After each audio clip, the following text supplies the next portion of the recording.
Hola a todos, yo soy Mariana Orihuela y vengo a dar una charla sobre introducción al diseño de videojuegos. Vengo a hablar un poco qué es diseño, cómo se trabaja en el diseño y pues unas pautas un poquillo generales a nivel superficial de cosas de diseño que yo creo que pueden ser interesantes para vosotros. Lo primero de todo, como ya ha hecho spoiler Alberto, no me llamáis Mariana, llamadme Nana, o sea, todo el mundo me llama Nana bueno, lo prefiero. Si queréis llamarme Mariana, no voy a negar la palabra, pero bueno. Ahí tenéis mis redes sociales, por si acaso queréis seguirme en Twitter, se subo cosas de lo que hago de videojuegos y en LinkedIn, pues si queréis agregarme como contacto, por tener contacto y lo que sea, pues ahí me tenéis. O si queréis preguntarme cualquier cosa en cualquier momento fuera de esta charlilla.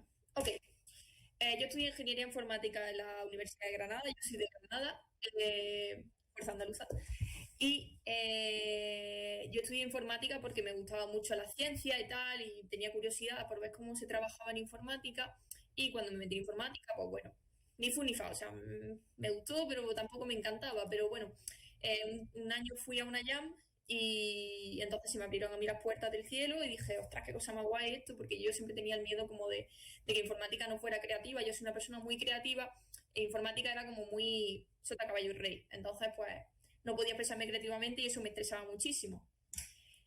Vi que este año vi que había un máster de diseño Complutense en Madrid y tras mucho investigar, bueno, había más másteres, pero este fue por el que me decidí y la verdad es que estoy bastante contenta y porque yo quería dedicarme al diseño, que era como la parte de los videojuegos que veía como que más me gustaba a mí, porque yo siempre digo que yo me he metido en diseño porque quiero hacer que las personas tengan experiencias con mis videojuegos igual de bonitas que los videojuegos han tenido, o sea, que yo he tenido con otros videojuegos, ¿no? En plan, sé que a lo mejor aquí hay más fans del cine que de los videojuegos, pero bueno, yo creo que esta charla puede ser útil para todo tipo de perfiles o para tener un poco de visión general de lo que es el diseño.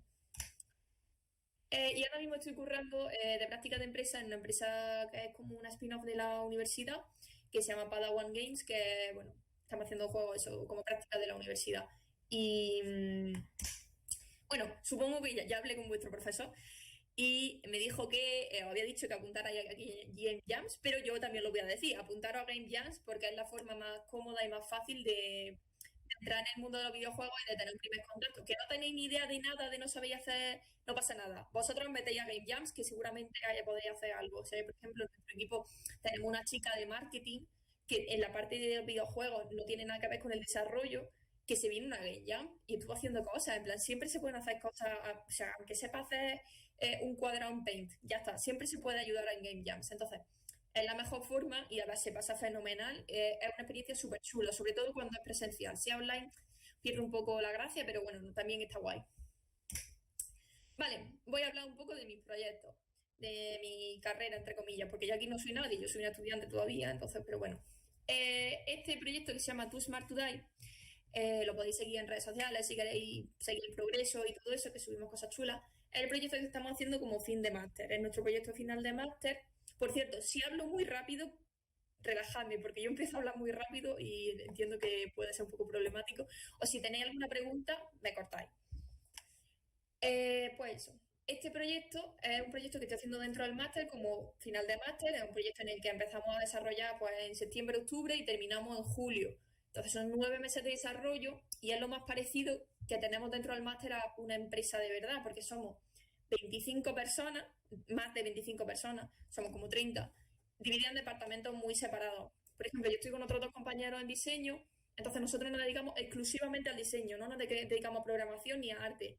En la Game Jams, como son equipos de 3 o 4 personas, pues todo el mundo ayuda en lo que puede. Pero esto, la ventaja de trabajar en lo que es tuyo, es que aprendes mucho más de lo que tienes que hacer y cómo es el flujo de trabajo a lo largo de un proyecto largo, porque son 9 meses y no un fin de semana como una Game Jam. Entonces, pues eso, somos más de 30 personas, somos 30 personas, cosas así, pues hay música, arte 3D, arte 2D, programación, marketing, producción, diseño, somos un montón. Vale, y este proyecto lo queremos enfocar para presentarlo a unos premios a nivel nacional que se llaman los PlayStation Talents. Y bueno, eso en cuanto a este proyecto. Otros proyectos, Vestigion, que es el proyecto que conocí a Alberto, a vuestro profesor, que bueno, la eterna promesa, ojalá podamos retomarlo en algún momento. Y la verdad es que estaba muy guay y de verdad yo tengo ganas de retomarlo si tengo algo de tiempo. Pathlighter es el último juego que hice para una Jam, que es un juego como en el que tú tienes que guiar barquitos en la oscuridad y tú eres un faro, manejas un faro, y ganamos el premio al juego más innovador, más original en la Global Game Jam 2021. Y Apnea es un juego en el que tú manejas un pececito y un buzo. Entonces el pececito, como tiene una luz, necesita guiar al buzo y además cabe por sitios más pequeños. Y el buzo puede espantar al kraken para que no se coma el pececito. Y bueno, con este ganamos el premio al mejor arte en la Global Startup Cities, que ya 2020 creo que se llama. Vale, bueno, ya he hecho así la presentación general. Vamos a hablar de lo que he venido yo a hablar. He venido a hablar de qué es el diseño de videojuegos. ¿Alguien tiene alguna idea de lo que es el diseño de videojuegos? O sea, yo voy a hacer preguntas. Si no queréis o no podéis responder, no pasa nada. En plan, respondo yo, ¿sabes? ¿Alguna idea? Gente, ¿algo? ¿Qué es el diseño de videojuegos? Dicen por ahí la parte visual y artística del videojuego. Casi, pero no. En plan, hay una... o sea, como diseño, nosotros por la palabra lo asociamos a lo que es lo visual, a lo que es el arte en sí. Pero en realidad, el diseño de videojuegos, o sea, buena aportación, porque yo cuando entré, de hecho, también lo pensaba, ¿sabes? A ver, no al máster, pero cuando empecé a hacer cosas de videojuegos pensaba que el diseño era el tema del arte, el tema de lo visual. Pero en verdad, el diseño de videojuegos es de qué va el juego, de qué va el juego, cómo se juega, es decir, el proceso por el cual se definen reglas, el contexto y el contenido de un sistema interactivo. Vale, ¿de qué va el juego? ¿Cómo se juega el juego? Recalco interactivo porque la diferencia entre los videojuegos y los demás medios como pueden ser el cine o los libros es que los videojuegos son interactivos. La persona toma parte dentro de ese entorno y puede participar, puede cambiar la cámara. En plan, pues en el cine no puedes girar la cámara porque es algo fijo.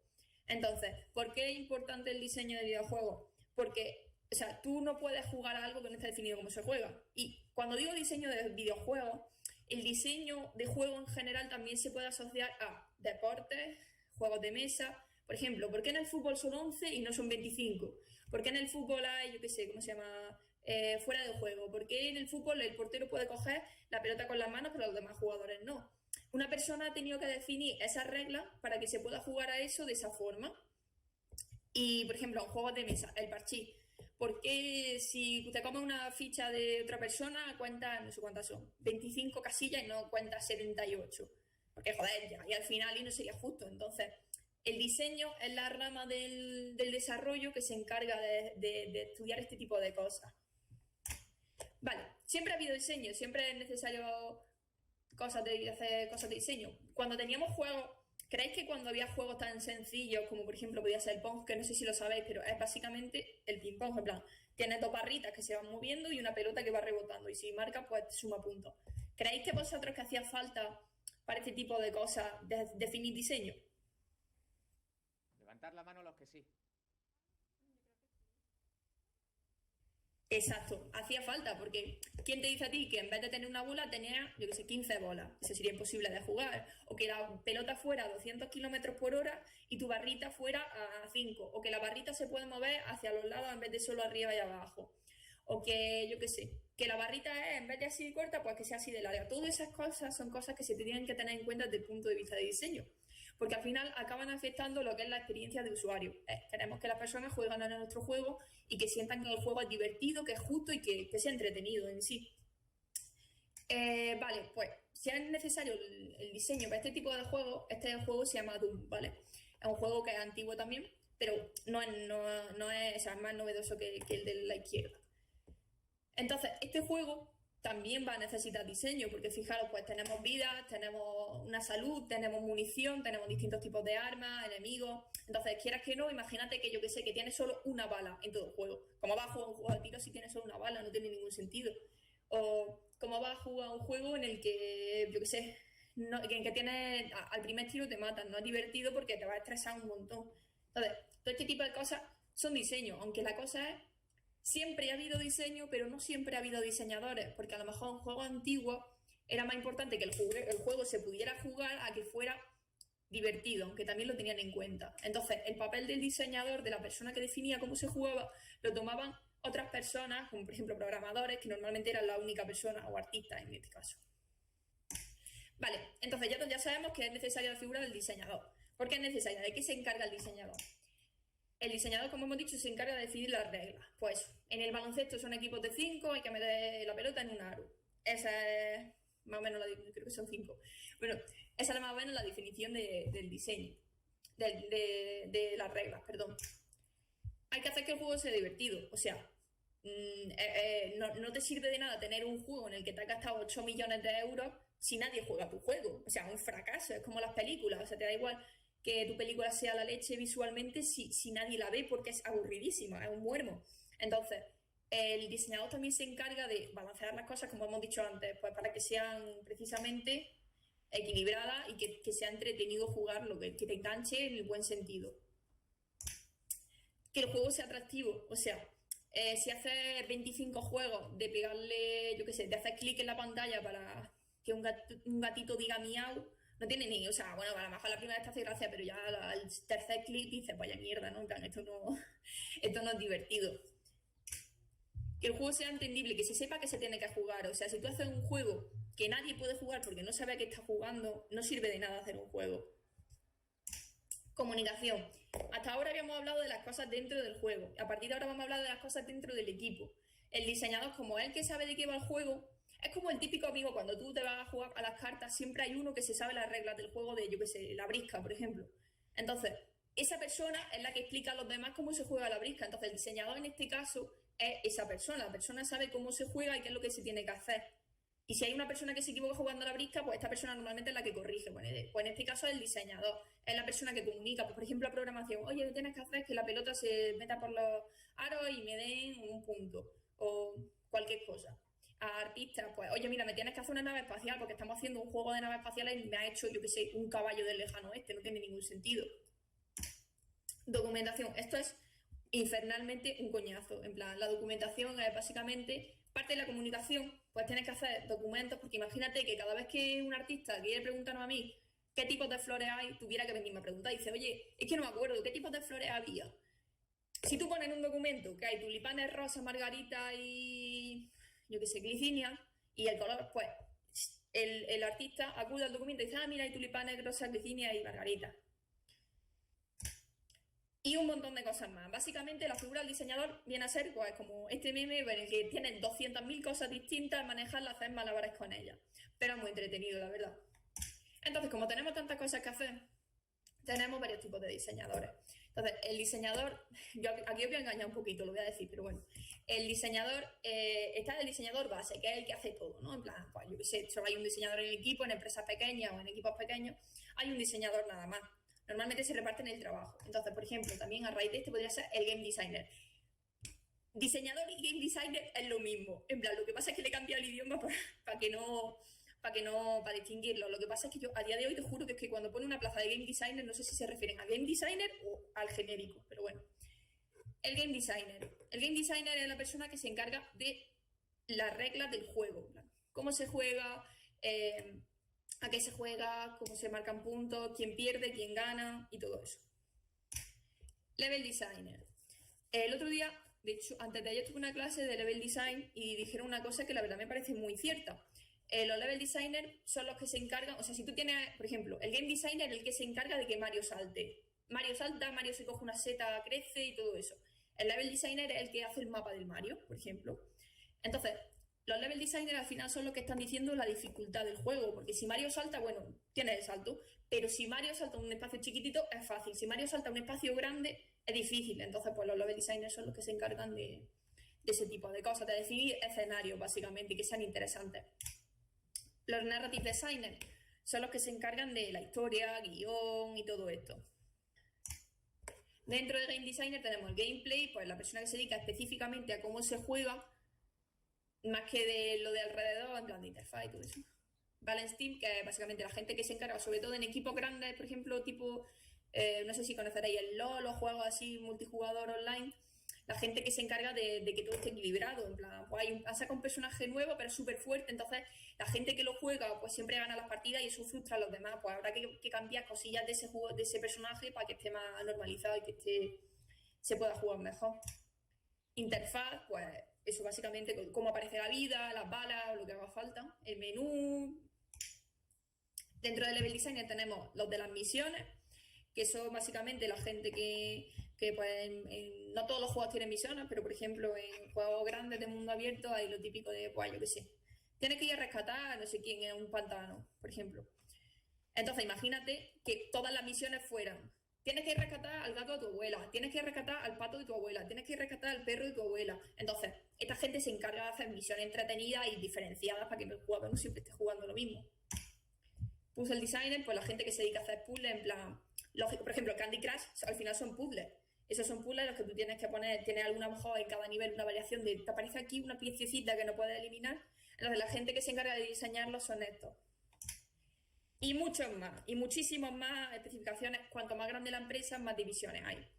Lo que quiero decir con esto es que cualquier tipo de persona se puede meter al diseño de videojuegos. Yo me he metido desde informática, tengo compañeros que se han metido desde informática, pero también tengo un compañero filósofo, un compañero arquitecto, uno de estudios audiovisuales, uno que es ingeniera industrial, otro que es actor. O sea, es tan amplio el tema del diseño de videojuegos que hacen falta perfiles tanto técnicos como de informática, como perfiles más artísticos, como por ejemplo puede ser un filósofo.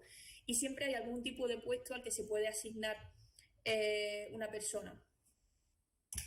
Vale, ya hemos hablado de cómo son los diseñadores. Voy a hablar de el diseño. En plan, imaginad que vosotros tenéis una Game Jam y queréis hacer un juego y decir, vale, pero ¿por dónde empiezo a diseñar? Yo siempre recomiendo empezar a pensar un género, en plan, pues yo quiero que sea un juego de plataforma, quiero que sea un juego de puzzle o quiero que sea un shooter. Un shooter son de disparos, ¿vale? ¿Por qué? Porque esto lo que te va a hacer va a ser acercar un montón las cosas que tú vas a tener que hacer. Entonces, si tú piensas que es un juego de plataformas, pues ya sabes que a lo mejor va a tener saltos, puedes pensar, pues voy a meter un enemigo que dispare, voy a meter un enemigo que tenga pincho y no puedes saltar encima de él, por ejemplo. Entonces, pues yo recomiendo siempre pensar mucho en el género porque puede ayudar un montón a tener una solución más centrada. Vale, ahora voy a hablar de tipos de jugadores. Y para poder hablar de tipos de jugadores, os voy a poner un par de vídeos de 2 juegos españoles para enseñaros cómo distintos pueden ser los jugadores. Hay varios perfiles. Este juego lo he querido poner específicamente no solo porque sea español, sino porque es un juego de una empresa de Sevilla, que es un juego que está inspirado, cuya estética está inspirada en la Semana Santa. Es una fantasía, o sea, es un juego que es una fantasía. Supongo, Alberto, supongo que puedo poner el tráiler del Blasphemous, no hay problema, ¿no? En plan, en cuanto a que tiene un poco de sangre y todo eso. Sí, no, por eso no hay problema. Vale. Decidme si se escucha. Get rated. Sí, se escucha. Vale. Quiero que intentéis pensar qué tipo de jugadores les gustaría este tipo de juego, por ejemplo.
¿Ha molado?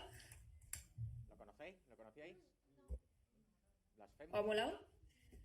A mí personalmente no me gusta la Semana Santa, pero la verdad es que cuando vi en plan, fue como cultura andaluza ahí reflejada en un juego a nivel... O sea, este juego ha vendido millones y millones y lo acaban de sacar de forma física para la Nintendo Switch. O sea, es una pasada. Venga, ahora como ejercicio, ¿qué tipo de jugadores pensáis que le puede gustar este tipo de juego? ¿Pensáis que a lo mejor, yo qué sé, a vuestra abuela le puede gustar este tipo de juego? ¿O qué perfil? Decir, vale, pues yo creo que a lo mejor un jugador de este tipo.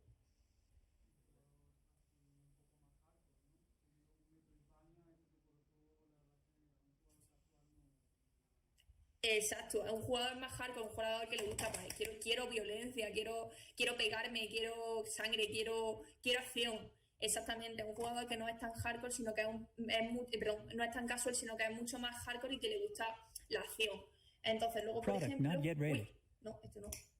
Vale, os voy a poner otro tráiler de otro juego. Este juego se llama Rime y es de la empresa Tequila Studios, que es una empresa de Madrid. Es otra fantasía, os lo voy a poner. Y quiero que también intentéis pensar qué tipo de jugador le gustaría este juego.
¿Os ha gustado?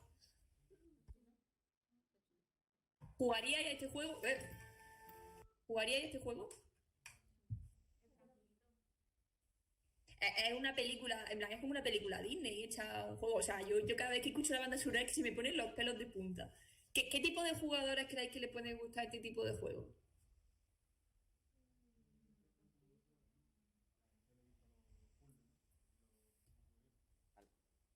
Alberto, ¿me lo puedes decir? Que Sí. no se escucha muy bien con el eco. Dicen, en general están diciendo que es un juego tranquilito, que a la gente que le gusten los puzzles, los mundos abiertos, explorar.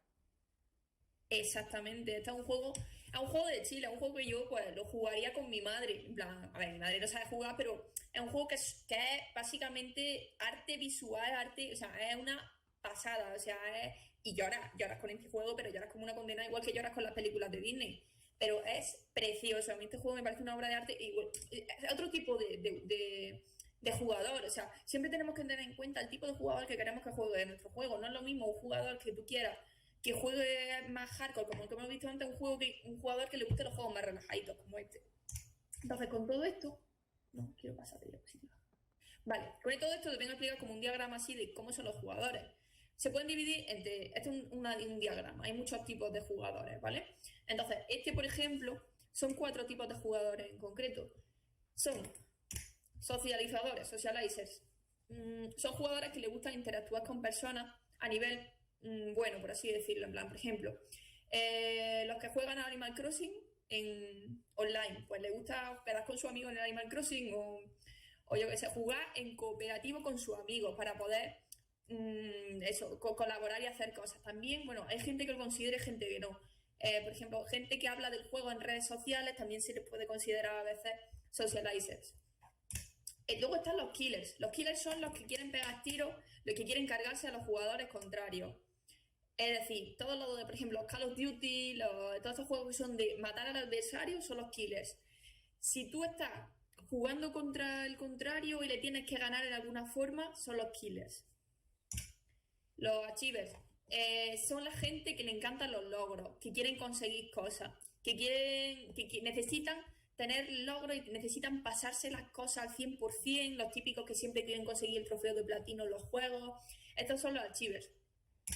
Y luego están los explorers, que son la gente que le da igual los tiros, le da igual. Ellos lo que quieren es saber del mundo, saber del juego al que están jugando, saber hasta lo último, saber la historia, aunque esté secreta y todo eso. Estos son los explorers. Entonces, estos 4 son los tipos de jugadores. Por ejemplo, no es lo mismo un juego de tiro, por ejemplo, Call of Duty, en el que tengas que matar a tu aliado, a un juego de tiro que tenga una historia súper profunda, en el que tú tengas que colaborar con tu amigo para cargarte zombies y desvelar no sé qué secreto. Entonces, siempre hay que tener en cuenta a qué tipo de público queremos destinar nuestro juego. Porque hay que acostumbrarse, nuestro juego no le va a gustar a todo el mundo y eso no es problema del juego. Es problema de que el juego no está enfocado para ese tipo de personas. Es como decir, yo qué sé, a mí no me gustan las películas de miedo y me has puesto una película de miedo. Porque a mí no me guste no significa que la película de miedo sea mala, sino simplemente que no es mi tipo de película. Vale, cuando queremos hacer un juego, imaginad que queremos hacer un juego de plataformas, ¿no? Nos fijamos en gente que lo haya hecho bien. En plan, no hay que cerrarse por decir, bueno, no me quiero copiar del Mario. No. O sea, ayer en la clase de antes de ayer me dijeron, tú no copies. Tú, entre comillas, roba. Por así decirlo, robar en este sentido quiere decir, tú mira a ver qué ha hecho bien esa persona e intenta saber por qué lo ha hecho así y por qué ha salido bien. O sea, ¿por qué el Mario es de los juegos más famosos de plataformas? Pues porque estaba muy bien hecho. Entonces, tú si quieres hacer un juego de plataformas, fíjate en juegos de plataformas que sean famosos. Si quieres hacer un juego de exploración súper bonito tipo Disney, pues te fijas en el Rime. Si quieres hacer un juego súper hardcore, yo qué sé, no sé, cualquier cosa pues te fijas en el Blasphemous, por ejemplo. Entonces, pues eso, analizar juegos que ya estén hechos y no reinventéis la rueda, porque esto os va a enseñar muchísimo más de lo que vosotros, o sea, si os sentáis en la silla y esperáis a que, yo qué sé, el Ángel Gabriel se os aparezca y os diga, mira, haz esta mecánica porque la verdad es que está bastante bien. Eso no va a pasar, entonces, se aprende un montón analizando juegos que ya estén bien hechos. Vale, ya tengo lo que quiero que se juegue. ¿Qué se juega? Pues quiero hacer un juego de plataforma casual para gente, pues para pasarlo bien, así medio infantil. ¿Cómo se juega ese juego de plataforma? Eso es lo que hay que pensar ahora. Entonces, para pensar cómo se juega, tenemos que analizar las mecánicas, las que se llaman las mecánicas. Las mecánicas son las reglas que definen cómo, o sea, las capacidades que tiene un jugador de interactuar en el mundo. Este gráfico tan bonito lo voy a explicar, ¿vale? Se me ha olvidado poner circulitos para ir señalando. A la izquierda tenemos... A la izquierda tenemos lo que controla el diseñador y a la derecha tenemos lo que controla el jugador. Tú puedes controlar que tu personaje, yo qué sé, nade, pero no puedes controlar cómo el jugador va a percibir que se nada. O sea, tú puedes decir, vale, puede nadar o bueno, me van a hacer otra cosa. Por ejemplo, saltar. Tú puedes controlar que el personaje salte, pero tú no vas a controlar cómo la persona siente ese salto. Es una de las cosas que causa más incertidumbre dentro del diseño. Tú puedes hacer algo perfecto que tú no controlas cómo el jugador puede sentir eso. Entonces, lo que tú controlas son las mecánicas. Tú dices, vale, el personaje salta. Lo que hay en el medio son las dinámicas, que tú puedes decir, vale, el personaje salta, yo qué sé, en enemigo, o el personaje salta para evitar obstáculos, y todo esto. Y luego, cómo lo siente el jugador son las estéticas. Entonces, nosotros podemos controlar las mecánicas y un poquito las dinámicas, ¿vale? Pues el jugador, pues cómo interactúa, pero luego el jugador va a hacer lo que le da la gana y va a sentir como lo que le da la gana. Vale, ahora, eso que es una mecánica, ya lo he dicho. O sea, comportamientos o mecanismos que se dan al jugador dentro del contexto de un juego. Ok. ¿Cuál creéis que es la mecánica principal del Super Mario? El salto, ¿no? Exactamente, eso es. El Super Mario es saltar. Movimiento no se cuenta como mecánica normalmente. El Super Mario es salta. Oye, tú tienes un personaje y tienes que saltar para pasarte el juego. ¿Vale? Entonces sabemos que el salto de Mario interactúa con varias cosas. Interactúa, por ejemplo, con los Goombas, interactúa con los bloques, interactúa con agujeros y pinchos y tal. Entonces, cómo interactúa con estas cosas es lo que se conoce con dinámica. O sea, tú puedes... O sea, uso de los jugadores de dinámica. Tú puedes saltar para matar enemigos encima de los Goombas o las tortugas. Tú puedes saltar para golpear cajas. y tiene, por ejemplo, pues las setas que te hacen estar grandes, o tú puedes saltar para evitar obstáculos pues, como principio o pincho. Estas son las dinámicas.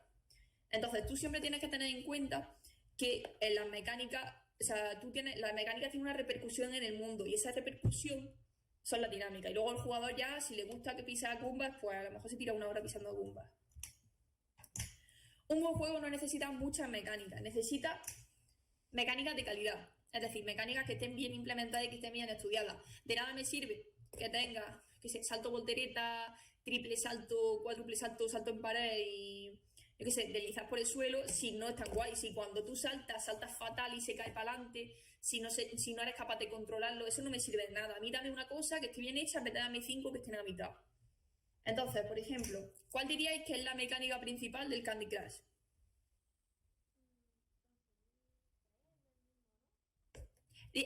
Piensa en verbo. ¿Qué es lo que tú haces para en el Candy Crush jugar?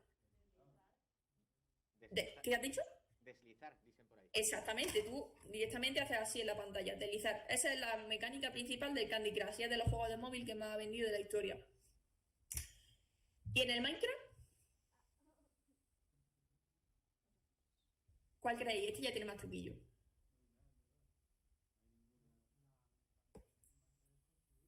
Construir, dicen por ahí. Exacto. Tú, es verdad que tienes más mecánicas, pero la mecánica central del juego es construir. Tú pues, puedes destruir cositas, te dan recursos y luego construyes. O, como se dice, transmutas con las mesas de estas de...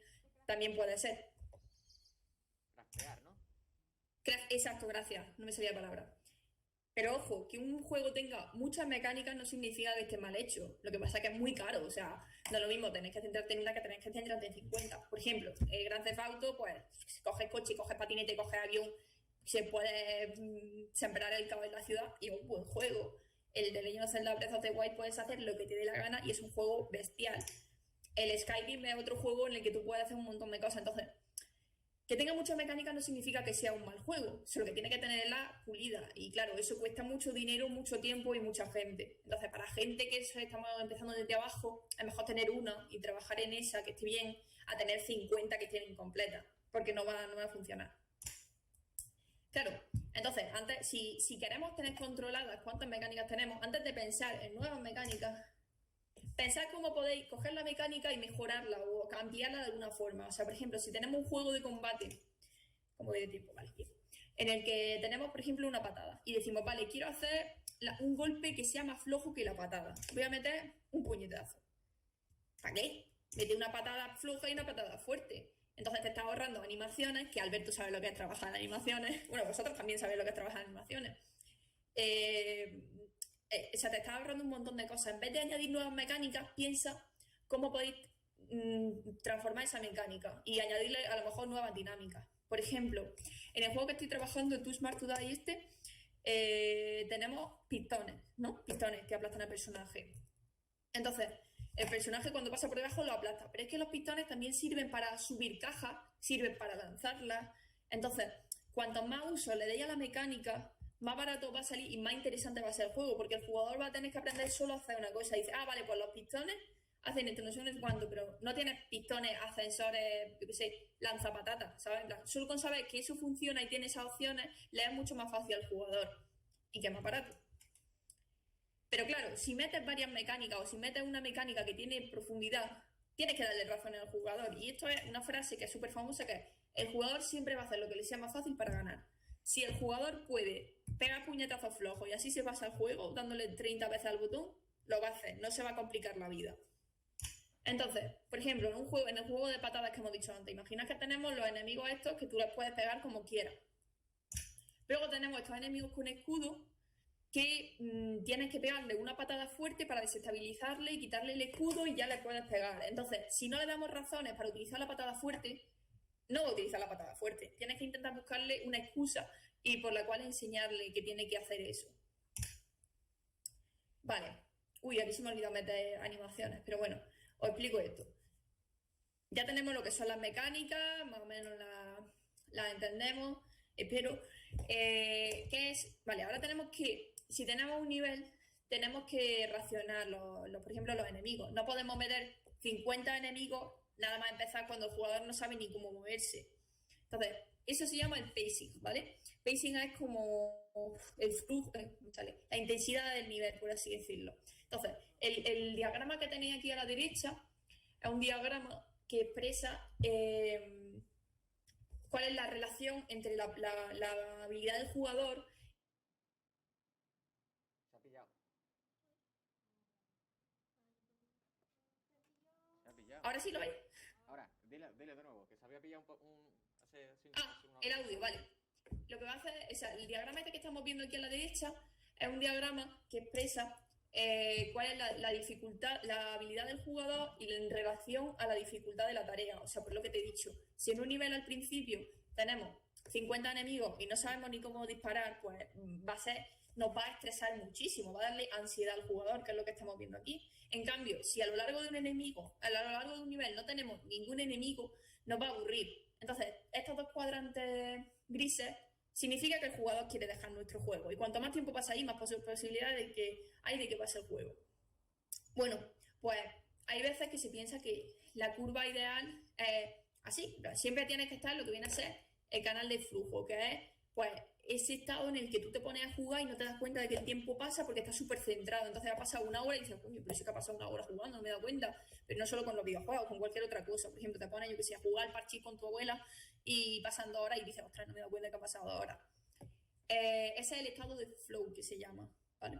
Entonces, la gente tiende a pensar que es así como siempre tienes que mantenerlo en el estado de flow, pero esto también hace que sea muy monótono para el jugador y lo acaba aburriendo. Entonces, siempre hay que hacer pues desviaciones. A lo mejor de primera hay que hacer una curva más tranquila a la parte de inicio del nivel, luego le da un enemigo súper difícil. Entonces siempre hay que intentar un poco equilibrar. Por ejemplo, esto podría ser el enemigo final de ese nivel. Equilibrar un poco lo que viene a ser las dificultades dentro de un nivel para que el jugador esté cómodo. Y esto, la única forma de hacerlo es ensayo y error, o sea, prueba y error. Haces un nivel, se lo da a una persona que no haya jugado, oye, mira, es que es muy difícil, es que al principio no me lo puedo pasar, vale, pues quitas cosas. Se lo da otra vez, oye, mira, es que es demasiado fácil, o sea, me aburre. Le metes cosas. Básicamente, dentro del diseño de videojuegos es muy importante el testing. Nosotros, como ya estamos haciendo juegos, no podemos probarlo. Hay que dárselo a gente externa que diga, pues mira, pues me parece guay, esto me parece regular y tal. Y esa es una de las cosas que más tiempo se lleva dentro del diseño. Y creo que es lo último, los game loops. Los game loops básicamente es el ciclo de cosas que tienen que hacer tu jugador dentro del juego. Por ejemplo, dentro del Super Mario sería me muevo, mato monstruos, consigo monedas y me muevo. Mato monstruos, consigo monedas y me muevo. Por ejemplo, un juego de tiro, mato enemigos, bueno, por ejemplo este que tengo aquí. Mato monstruos, me dan dinero y me compro cosas. Es algo que el jugador siempre va a estar haciendo. Entonces, es muy importante hacerlo bien para que el jugador esté cómodo. En plan, si a ti te dieran un juego en el que tú tienes que hacer, yo qué sé, cortas 50 árboles, matas 200 monstruos y te dan 3 monedas de oro. Pues paso del juego al juego una vez y ya lo dejo porque no me interesa hacer eso más de una vez, es aburrido y es un coñazo. Entonces es muy importante que el ciclo de juego esté bien establecido, que sea interesante y que sea sobre todo justo para el jugador. Hay varios, a corto, medio y largo plazo, por ejemplo, dentro del Mario, como he dicho, por ejemplo, mato enemigos y me muevo, un ciclo. A medio plazo, me paso niveles, en plan, me muevo dentro del nivel, me paso el nivel, me muevo, me paso el nivel. Y a largo plazo me paso mundo. Entonces esto es muy bien hecho porque esto es lo que hace que el jugador se centre mucho en el juego y también contribuye a lo del estado ese de flow que hemos dicho antes. Y siempre que el jugador haga una acción que sea difícil, pues recompénsale, porque si no va a estar en plan, tío, me he intentado hacer este triple salto y me he matado 40 veces y al final no me ha dado nada. Entonces eso lo considera como injusto. Por ejemplo, si tenemos aquí una moneda que el jugador tiene que recoger y es difícil, pues si la consigue, pues dale más puntos. La moneda esa súper grande que es como coleccionable. O por ejemplo, si se tira toda la partida consiguiendo 100 monedas, pues dale una vida, porque se tira toda la partida consiguiendo 100 monedas. Vale, hasta aquí es lo que yo iba a decir de diseño. Os voy a dar una serie de recursos por si acaso os interesa, queréis seguir trabajando en el diseño, o lo queréis leer, lo queréis investigar.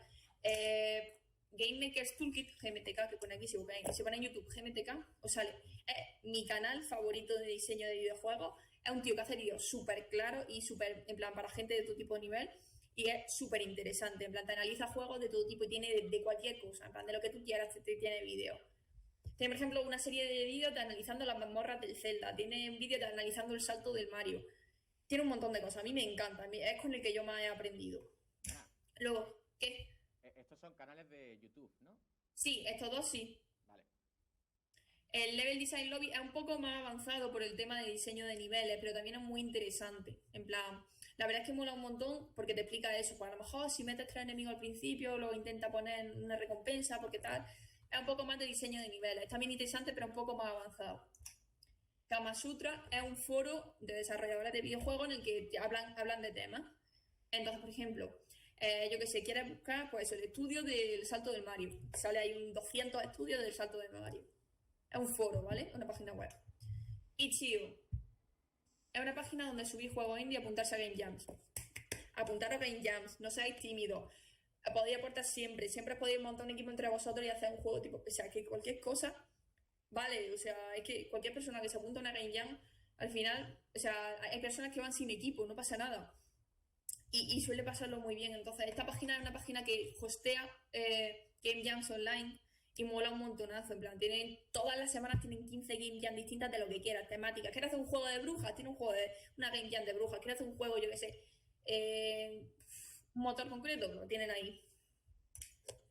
The Architect of Game es otro youtuber de Game Design que también está bastante bien. La verdad es como el primero, pero a mí me gusta más el primero.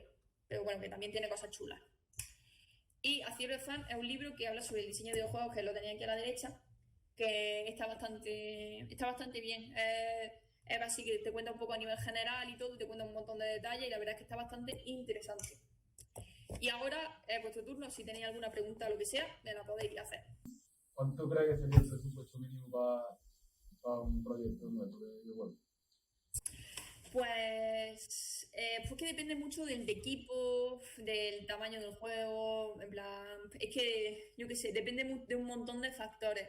Por ejemplo, siempre puedes hacer juegos por tu cuenta. Por ejemplo, el proyecto este de Vestigio lo estuvimos haciendo por nuestra cuenta. 0 euros de presupuesto porque no cobrábamos nada y cada uno en su rato libre. Pero hay juegos desde, por ejemplo, el Blasphemous, estuve viéndome ayer un documental que decía que buscaban por lo menos 50.000 euros de financiación y era un equipo como que de 15 personas trabajando en una parte pequeñita, pero para como una parte súper pequeñita. Entonces, juegos así te pueden costar, yo qué sé, 800.000 euros hacerlo. Luego hay juegos multijugador online que a lo mejor te cuestan 8 millones de euros, ¿verdad? Es que hay de todo, depende un montón. Oye, Nana, y no hay, claro, plataformas de crowdfunding y cosas así, ¿no? Suele ser muy común eso, ¿verdad? Exacto, con estudios indie sobre todo, es muy famoso Kickstarter, que es una plataforma esa en la que tú dices, oye, mira, yo estoy haciendo este juego, de hecho, la FEMU se financió así la primera vez, y dijo, oye, yo estoy haciendo este juego, si me dais dinero, pues una copia gratuita, una taquilla del jugador, tal, no sé qué, por favor, financiadme, porque estoy buscando intentar. Entonces, eso es como financiación social que busca pues que gente le ponga dinero y a cambio pues le dan ventajas de cualquier tipo. Y a la hora de publicarlo, ¿cuál suele ser el proceso? Sobre todo cuando son juegos indies. Cuando son juegos indies, lo más común es buscarse un publisher. Un publisher es como una empresa que, por ejemplo, las películas, lo típico que te sale al principio, yo qué sé, lo de 20th Century Fox, lo de tin, tin, tin, tin, tin, tin, eso, ¿no?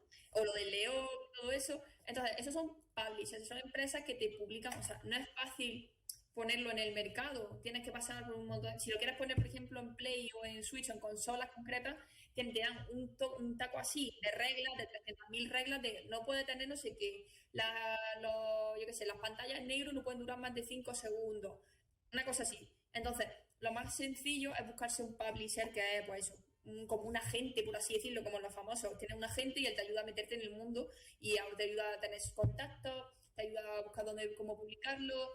Claro, al final se acaba llevando una parte, pero bueno, lo más común es eso, es buscar un publisher, porque autopublicarse es mucho más complicado. Pero es imposible, ¿no? No es imposible, pero es complicado. Hay empresas que se dedican exclusivamente al publishing. Es como empresas de agencias de managers, por ejemplo. Es que es lo más parecido a que se me ocurre, un manager.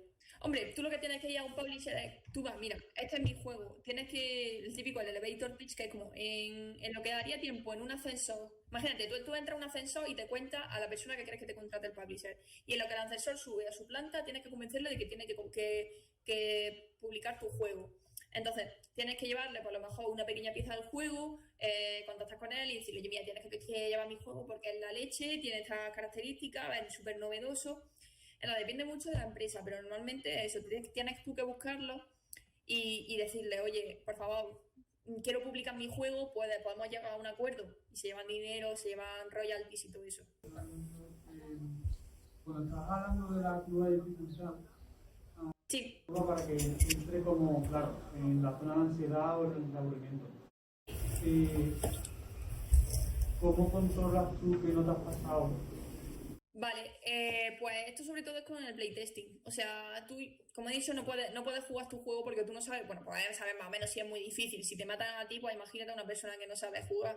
Entonces, tú normalmente lo que haces es que cuando haces un juego o en cierto punto del desarrollo, cuando el juego ya es jugable, se lo da a gente que lo pruebe. En plan, oye, mira, pruébalo, me dices qué te parece muy difícil, te parece muy fácil, y te dicen. Y entonces, en base a ese feedback, tú modificas y así continuamente. Por ejemplo, en el juego de la universidad, todas las semanas estamos probando con gente. Estamos probando el juego y pues distintos niveles y tal. Oye, ¿te parece muy difícil? ¿Te parece muy fácil? ¿Te parece justo? ¿Se entiende? Que son las cosas que había puesto. Que por cierto, si queréis lo mismo, no estoy segura, pero lo mismo si buscamos a gente, porque ahora mismo estamos haciendo con gente dentro del equipo.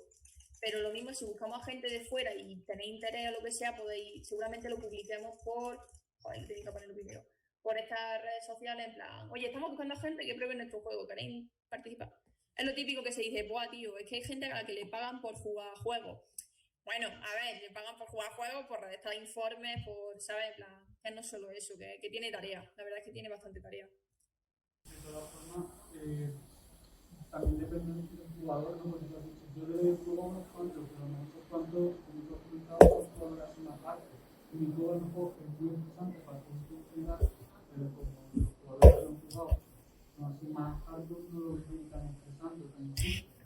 Claro, exactamente. O sea, depende de muchos tipos de jugadores. Si, por ejemplo, tú le pones el Blasphemous a un juego o un jugador que no está hecho para ese juego, te va a decir que es complicadísimo. Pero si le pones ese juego a un jugador que es hardcore, a lo mejor te dice que es fácil. Entonces, por eso es muy importante siempre ver el perfil de la persona que estás jugando. En plan, si tú eres un jugador hardcore y me dices que es difícil, me tienes que bajar el reto. Porque imagínate, si para ti es difícil y estás aquí en dificultad, pues imagínate para las personas que están aquí. Entonces hay que analizar muy bien la persona que te responde a la encuesta, cuántas personas, porque a lo mejor te dicen 3 personas, oye, es muy difícil, pero a lo mejor son 3 de 300.000. Entonces, ¿tienes que tener en cuenta ese comentario? Pues probablemente no. Entonces sí, claro, siempre hay que tener en cuenta el perfil de la persona que está jugando para saber cómo de relevante es su opinión. Exacto. En plan, vosotros publicad todo lo que podáis porque al final eso es experiencia y eso es portfolio, así que os lleváis. Y que eso, que aunque ya hayamos terminado la charla, que cualquier duda o cosa que queráis, me seguís, me habláis por Twitter o por donde queráis y me decís, oye, Nana, ¿cómo harías tú esto? Bueno, ya yo no tengo ni idea, o sea, yo aquí soy una nadie, pero bueno, que cualquier cosa que necesitáis, que podéis contar conmigo. Muchas gracias. Muchas gracias, de verdad. Me alegro un montón de haberos dado esta clasecilla. Y nada, que nos vemos. A darle caña. Venga, chao.